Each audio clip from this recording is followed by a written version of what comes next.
Hello दोस्तों आज की वीडियो में बात करने वाले हैं दोस्तों। जो हमारे पास मोटर होते हैं, मोटर पे नेम प्लेट लगा होता है। नेम प्लेट को हम कैसे पढ़ते हैं तथा उसमें क्या क्या वर्ड दिया रहता है, उसका मतलब क्या होता है, आज हम पूरी डिटेल्स में इसमें देखेंगे कि उसमें मोटर को हम कैसे जानेंगे कि कौन सी मोटर पे क्या लिखा है, उसका मतलब क्या होता है। मतलब मोटर में आपने देखा होगा कि वोल्टेज करंट के अलावा भी बहुत कुछ लिखा होता है। जैसे कि आप देख सकते हैं कि उसमें बहुत सी डिटेल्स दी रहती है मोटर में। आप यदि आप किसी इलेक्ट्रिकल फील्ड में है या फिर यहाँ किसी इलेक्ट्रिकल में काम कर रहे हैं तो आपके लिए जानना बहुत ज़रूरी होता है कि मतलब वो उसका मतलब क्या होता है। तो चलिए वीडियो शुरू करते हैं। यदि वीडियो आप पहली बार देख रहे हैं दोस्तों तो चैनल को सब्सक्राइब कर लीजिए। चलिए वीडियो शुरू करते हैं। सबसे पहले बात करें दोस्तों, जो हमारे पास मान लीजिए हमारे पास एक इंडक्शन मोटर है दोस्तों। इंडक्शन मोटर है तो उसमें क्या क्या नेम प्लेट में लिखा होता है उसको हम कैसे पढ़ते हैं। सबसे पहले अगर हम बात करें तो जो नेम प्लेट में लिखा होता है तो मेन पॉइंट जो बेसिक पॉइंट होता है, सबसे पहले हम उसको देखें कि वो सिंगल फेज है कि थ्री फेज। सिंगल फेज या थ्री फेज के लिए उसमें स्टार्टिंग में ही दिया रहता है दोस्तों। ये देखिए हमारे पास थ्री फेज, मतलब हमारा थ्री फेज की मोटर है। इससे हमारा एक कंफर्म हो गया दोस्तों, जो हमारी जो मोटर है, मोटर हमारे पास जो है दोस्तों, मोटर हमारे पास थ्री फेज सप्लाई की मोटर है। मतलब वह उस थ्री फेज की सप्लाई देने पर ही यह मोटर वर्क करेगी।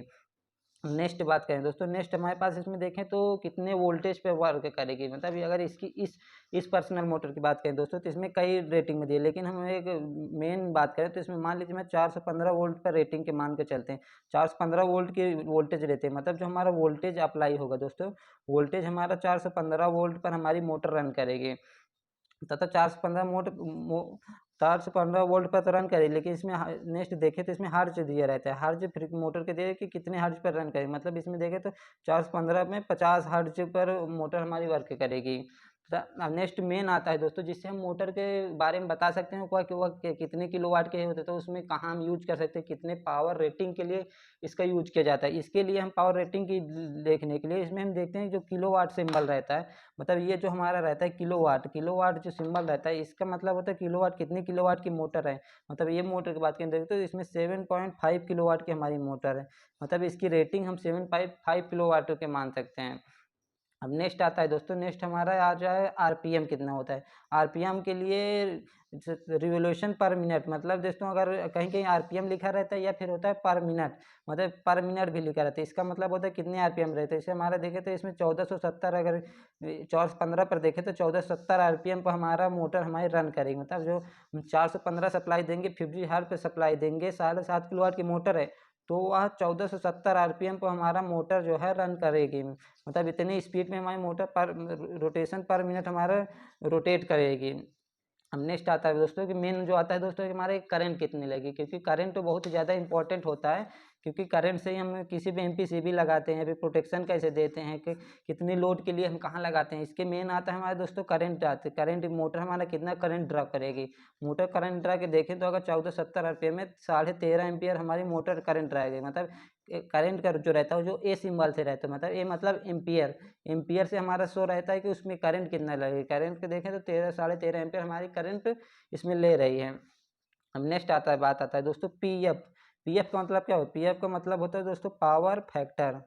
पीएफ का मतलब दोस्तों पावर फैक्टर होता है, कितना हमारा पावर फैक्टर है, मतलब कितना पावर फैक्टर, कितनी इफिशियंसी से हमारी रन कर रही है, इसका पावर फैक्टर कितना है। पावर फैक्टर के देखें तो 0.84, मतलब इतना हमारा इस मोटर का पावर फैक्टर देखें तो 0.84 पावर फैक्टर आता है, जिससे हमारे करंट निकालने में, किसी भी करंट या पावर निकालने में मदद करता है तथा इसकी इफिशियंसी भी इसी से निकाली जाती है। अब नेक्स्ट पॉइंट आता है दोस्तों, नेक्स्ट पॉइंट आता है, मान लीजिए हमारे पास इसका सिंबल कैसे, मतलब कनेक्शन कैसे किया गया। अगर इस ये सिंबल लगा है दोस्तों, अगर तीनों W1 L1 तथा U2 L2 V2 L3 अगर डायरेक्ट आपस में शॉर्ट है, इसका मतलब होता है दोस्तों यह डेल्टा कनेक्शन। मतलब ये हमारे देखें तो यह हमारे डेल्टा कनेक्शन होता है। डेल्टा कनेक्शन का सिंबल ऐसे होता है, जो हमारे यहाँ पे सिंपल बना भी होता है। तथा नेक्स्ट हम देखें जो W2 U2 V2, मतलब सेकेंडरी आपस में शॉर्ट कर दिए गए, इसका मतलब होता है दोस्तों ये हमारा स्टार कनेक्शन होता है। इसका मतलब हमारे दोस्तों जो मोटर है तो स्टार कनेक्शन में हमारी जुड़ी हुई है। नेक्स्ट आता है, बात करें दोस्तों, नेक्स्ट आता है जो ये सब तो नॉर्मल बात होगी जो आपको पता ही होनी चाहिए। अब वो पॉइंट देखते हैं दोस्तों जो नॉर्मली सभी को पता नहीं रहता है। मतलब जो पॉइंट नॉर्मली सभी को पता नहीं रहता सिर्फ उसमें लिखा रहता है। अब नेक्स्ट बात करें, चलिए बात करते हैं। सबसे पहले आते हैं कि ऊपर से हम देखते हैं इसमें लगा होता है दोस्तों फ्रेम। फ्रेम का मतलब क्या होता है। फ्रेम साइज दोस्तों, फ्रेम साइज यह डिसाइड करता है दोस्तों कि इसमें हमारा माउंटिंग के लिए हमारा फ्रेम साइज इंपॉर्टेंट होता है। मतलब हमारे माउंटिंग कैसे करना है, जैसे मान लीजिए हमें पुरानी मोटर कोई लगी है किसी फुट पे, मतलब किसी इस प्लेस पे रखी हुई है, तो उसमें हमारा 4 नट बोल्ट लगे होते हैं, जैसे जिसपे हमारा मोटर सेट रहती है, उसके लिए हमें कितना डायमेंशन रहती है तथा उसमें कितना नट बोल्ट में डिस्टेंस कितना है, तो यह डिसाइड होता है दोस्तों फ्रेम साइज से।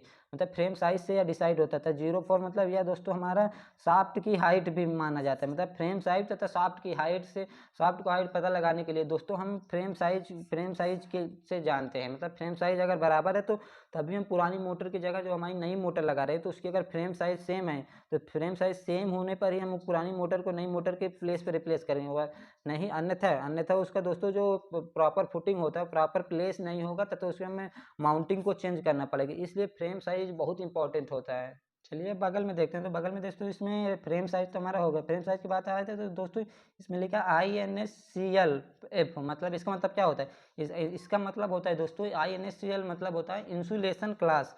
मतलब इंसुलेशन क्लास हमारी क्या होती है? मतलब इंसुलेशन क्लास मोटर के कितने टेम्परेचर पर मोटर चल सकती है, उसके लिए हमारे इंसुलेशन क्लास डिसाइड रहते हैं कि कितने टेम्परेचर पर और कितने मैक्सिमम टेम्परेचर हमारे जाकर मोटर हमारा रुकी रह सकती है, मतलब जलेगी नहीं, इसके लिए हमारा इंसुलेशन क्लास होता है। इंसुलेशन क्लास देखें तो आईएसी के स्टैंडर्ड के अनुसार हमारे चार या 5 तरह के क्लास डिसाइड किया गया है। आईएसी मतलब इंटरनेशनल इसका मतलब होता है इंटरनेशनल इलेक्ट्रिको या आईएसी के अनुसार, मतलब आईएसी मतलब international electrotechnical commission, international electric commission के अनुसार हमें डिसाइड किया गया है दोस्तों। इसमें 5 प्रकार की क्लास होता है। क्लास में देखें तो उसमें जैसे एक क्लास A1, अगर कहीं क्लास A1 लिखा है तो 105 डिग्री तक बियर कर पाएगी। क्लास E1 120 डिग्री, तो क्लास F1 देखें 155 degree centigrade, class B1 130 degree, class H मतलब 180 डिग्री सेंटीग्रेड। अगर इसमें देखें तो दोस्तों हमारे पास लिख क्लास F1 का मतलब है दोस्तों कि 155 डिग्री सेंटीग्रेड तक हमारा नॉर्मल, मतलब मैक्सिमम टेम्परेचर को हमारा बियर कर सकती है, इसलिए हमारा इंसुलेशन क्लास लिखा रहता है। अब नेक्स्ट आता है दोस्तों डेल टी का मतलब क्या होता है? डेल्टी का मतलब दोस्तों होता है कि टेम्परेचर राइज, मतलब किसी भी अगर इंसुलेशन क्लास जितना रहेगा उसके अनुसार हम मोटर वाइंडिंग हमारा कितना बियर कर सकती है वह उसकी डिसाइड होता है डेल्टी से। मतलब टेम्परेचर राइज वाइंडिंग में हमारा कितना बियर कर सकते हैं, मतलब 80,000 डिग्री सेंटीग्रेड तक हमारा टेम्परेचर को देखें तो यह बियर कर सकता है। मतलब इतना टेम्परेचर हमारा राइज होने पर भी एक बार वाइंडिंग हमारी मैक्सिमम तक जा सकती है। इसके लिए हमारा टेम्परेचर राइज डेल्टी से हमारा डिसाइड किया जाता है। नेक्स्ट आता है दोस्तों IP15 का क्या मतलब होता है?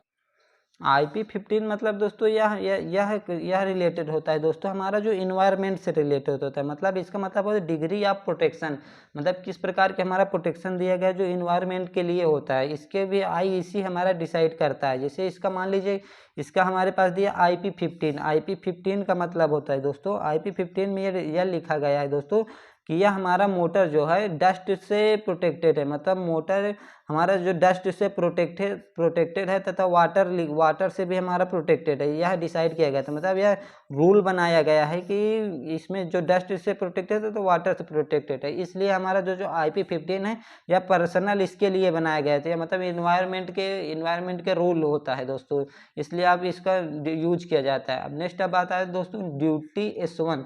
इसका मतलब क्या होता है? ड्यूटी S1 का मतलब होता है दोस्तों कि इसमें सर्विस ड्यूटी बोलते हैं। सर्विस ड्यूटी हमारा कितने प्रकार का, इसमें 4 या 10 प्रकार की सर्विस ड्यूटी S1 से लेकर S10 तक होता है, जिसके प्रत्येक के अलग अलग यूजेज होते हैं। जैसे S1 का यूज हम पर्सनली देखें जो इसमें मोटर में दिया गया, S1 का यूज होता है दोस्तों यह मोटर हमारा कंटिन्यूअस रन करती है। मतलब कांस्टेंट लोड पर कंटिन्यूअस रन करने के लिए S1 सर्विस ड्यूटी के लिए मोटर को बनाया गया। जैसे S2 ड्यूटी वह रुक कर मोटर चलती है, इसलिए S2 ड्यूटी रहता है। S1 में दोस्तों कॉन्टिन्यूस सर्विस के लिए दोस्तों हमारे S1 मोटर का यूज किया है, जो कि हमारा अगर इसमें देखें नेम प्लेट में दोस्तों, तो नेम प्लेट में यह कॉन्टिन्यूस ड्यूटी के लिए ही यूज बनाया गया है, इसलिए हमें इसमें S1 यूज किया गया है।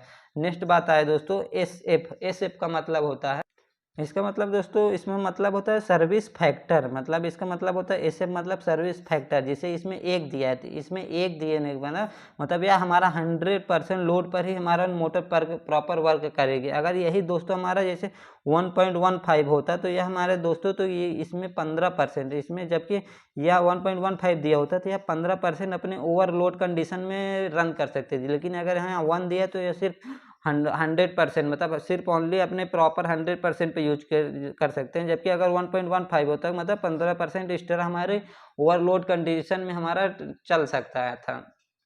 अब लास्ट बचा है दोस्तों, लास्ट बचा है हमारा ए एल टी का मतलब होता है अल्टीट्यूड। अल्टीट्यूड मतलब दोस्तों जो हमारी मोटर है, मोटर को हम कितने मतलब सी लेवल से कितने हाइट पर इसको वर्क करा, सी लेवल से कितने हाइट पर हम इसका यूज करते हैं, मतलब कितने डिजाइन पे यूज करते हैं। अगर इस डिजाइन पे 1000 उसमें डिजाइन यूज मतलब 1000 हाइट पर यूज किया गया है सी लेवल से, तो यह नॉर्मल कंडीशन में हमारा गर्म नहीं होगी। अगर उससे ज़्यादा हुआ दोस्तों तो यह हमारी हॉट होने लगती है। इसलिए ALT का मतलब अल्टीट्यूड है, जो सी लेवल से हाइट को मेजरमेंट करने के लिए होता है। इस तरह देख सकते हैं दोस्तों हमारे पास मोटर की सभी चीज़ जानकारी ले सकते हैं। अब इसमें अगर देखें तो लास्ट बचा है दोस्तों, इसमें 78 kg के मोटर होता है जो हमारा मोटर का वेट दिया रहता है, तथा इसमें देखें नेक्स्ट ये भी दिया रहता है कि 6308 6303 यह दोस्तों हमारा बियरिंग साइज होता है, मतलब हमारे बियरिंग साइज तो आगे पीछे कौन सी बियरिंग साइज लगा है या हमारे बियरिंग साइज पर लगा होता है।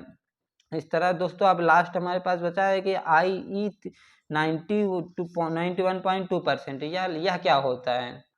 इसका मतलब होता है दोस्तों जो 91.2% मतलब इनपुट में हम कितना परसेंट देंगे तो आउटपुट में हमारा कितना परसेंट जाएगा। मतलब इसका अगर इफिशियंसी देख सकते हैं कि अगर 91.2% तक अगर इनपुट जाएगा तो उसका आउट भी उतना 91.2% हमारा आउटपुट देगा। मतलब 100% इनपुट जाएगा तो 91.2% इसका आउटपुट देगा।